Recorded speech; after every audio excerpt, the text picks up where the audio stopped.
यह विलोब्रुक शहर में एक ठंडी शरद ऋतु की सुबह थी। सूरज बादलों के बीच से झांक रहा था और सड़कों पर काम, स्कूल और अपने दैनिक कामों के लिए जाने वाले लोगों की भीड़ थी। उनमें से एक डैनियल कार्टर था, जो अपने 20वें दशक के उत्तरार्ध में एक युवा था, जो एक स्थानीय बैंक में क्लर्क के रूप में काम करता था।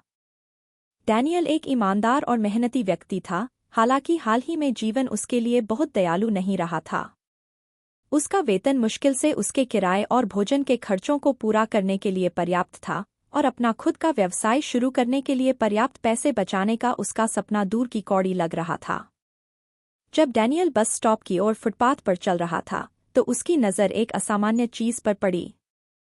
व्यस्त चौराहे से कुछ ही कदम की दूरी पर फुटपाथ पर एक बटुआ पड़ा था। यह एक चिकना काला चमड़े का बटुआ था, जो महंगा और अच्छी तरह से रखा हुआ लग रहा था। डैनियल ने झुककर उसे उठाया, उसका दिल थोड़ा थोड़ा धड़क रहा था। उत्सुकता से डैनियल ने बटुआ खोला और पाया कि अंदर बहुत सारा नकद रखा हुआ था।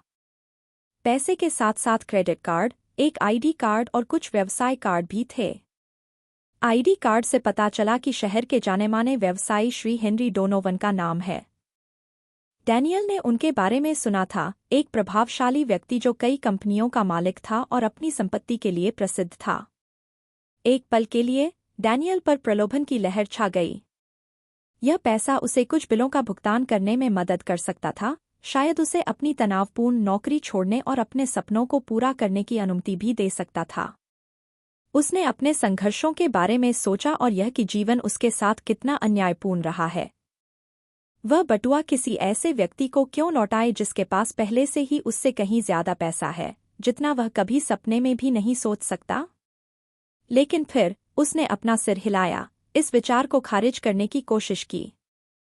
उसकी माँ ने उसे हमेशा सिखाया था कि ईमानदारी सबसे बड़ा गुण है। उसने अपने जीवन में कभी एक पैसा भी नहीं चुराया था, और वह अब ऐसा करने वाला नहीं था। एक गहरी सांस लेते हुए डैनियल ने फैसला किया कि उसे बटुआ उसके असली मालिक को लौटाना होगा। डैनियल ने बटुए के अंदर व्यवसाय कार्ड देखे और डोनोवन एंटरप्राइजेज का पता पाया। यह शहर के बीचों बीच एक ऊंची कांच की इमारत थी, जहां वह खड़ा था, वहां से बस से लगभग 20 मिनट की दूरी पर। उसने अपनी घड़ी पर नजर डाली, अगर वह अभी बटुआ लौटाने जाता, तो उसे काम पर जाने में देर हो जाती। लेकिन उसके दिल में कुछ ऐसा था जो उसे बता रहा था कि यह ज्यादा जरूरी है। वह जल्दी से बस में सवार हो गया और डोनोवन एंटरप्राइजेज की ओर चल पड़ा। जैसे ही वह भव्य लॉबी में दाखिल हुआ, उसे महंगे सूट पहने पुरुषों और डिजाइनर ड्रेस पहनी महिलाओं के बीच असहज महसूस हुआ। वह रिसेप्शनिस्ट के पास गया और बोला, माफ कीजिए, मुझे यह बटुआ सड़क पर मिला है।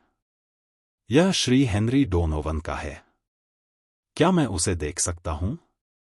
रिसेप्शनिस्ट ने स्पष्ट रूप से संदेहास्पद भौहें उठाईं। क्या आपके पास अपॉइंटमेंट है? उसने पूछा। डैनियल हिचकिचाया। नहीं, लेकिन मैं वादा करता हूं कि मैं बस उसका बटुआ लौटाना चाहता हूं। इसमें महत्वपूर्ण दस्तावेज और बहुत सारा पैसा है। रिसेप्शनिस्ट ने आह भरी और फोन किया। कुछ क्षण बाद एक सुरक्षा गार्ड आया और डैनियल को ऊपरी मंजिल पर ले गया, जहां श्री हेनरी डोनोवन का कार्यालय था। श्री डोनोवन 50 वर्ष की आयु के एक लंबे, अच्छे कपड़े पहने हुए व्यक्ति थे, जिनकी आंखें तीखी और प्रभावशाली थीं। जब युवक ने वॉलेट को अपनी डेस्क पर रखा, तो उन्होंने जिज्ञासा से डैनियल की ओर देखा। सर, मुझे यह सड़क पर मिला था। यह आपका है। डैनियल ने सम्मानपूर्वक कहा। श्री डोनोवन ने वॉलेट उठाया, उसमें रखी चीजों की जांच की और डैनियल की ओर देखा। उनका भाव अस्पष्ट था। और आपने इसे वापस करने का फैसला किया? डैनियल ने सिर हिलाया। हाँ, सर। यह मेरे पास रखने के लिए नहीं है। एक लंबा विराम था। फिर डैनियल को आश्चर्य हुआ। श्री डोनोवन ने धीरे से ठहाका लगाया। क्या आप जानते हैं कि कितने लोग पैसे लेकर वॉलेट को फेंक देते? उन्होंने पूछा। डैनियल चुप रहा। मैंने जानबूझकर यह बटुआ गिराया, श्री डोनोवन ने आगे कहा। यह एक परीक्षा थी। एक परीक्षा? श्री डोनोवन ने सिर हिलाया। जीवन बदलने वाला अवसर डैनियल को विश्वास नहीं हुआ कि वह क्या सुन रहा था। श्री डोनोवन अपनी कुर्सी पर पीछे झुक गए और मुस्कुराए।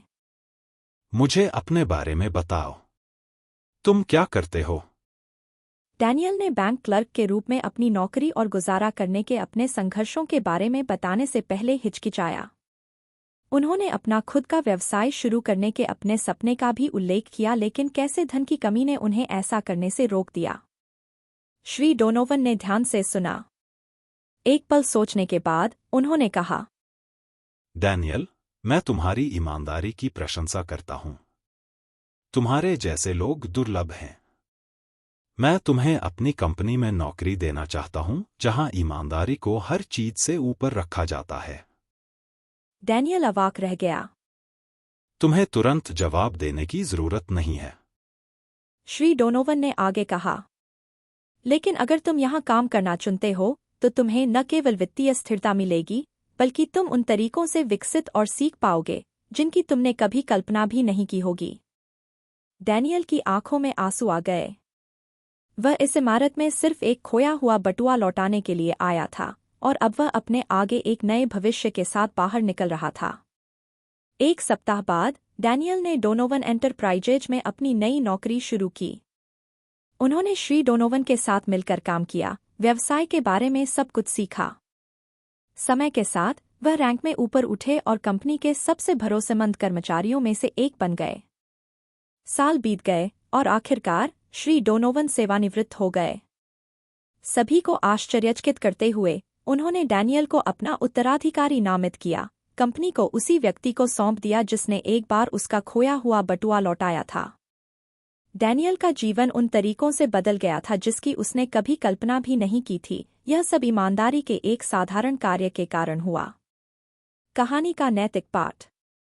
ईमानदारी और निष्ठा हमेशा सबसे बड़े पुरस्कारों की ओर ले जाती है। चरित्र की सच्ची परीक्षा तब भी सही काम करना है जब कोई देख नहीं रहा हो। कभी कभी जीवन हमें ऐसे विकल्प प्रस्तुत करता है जो छोटे लग सकते हैं, लेकिन वे हमारे पूरे भविष्य को आकार दे सकते हैं। खोया हुआ बटुआ सिर्फ पैसे का मामला नहीं है, यह व्यक्ति की नैतिकता की परीक्षा है। और जो लोग इस परीक्षा में सफल होते हैं, उन्हें उनकी कल्पना से परे पुरस्कार मिलते हैं।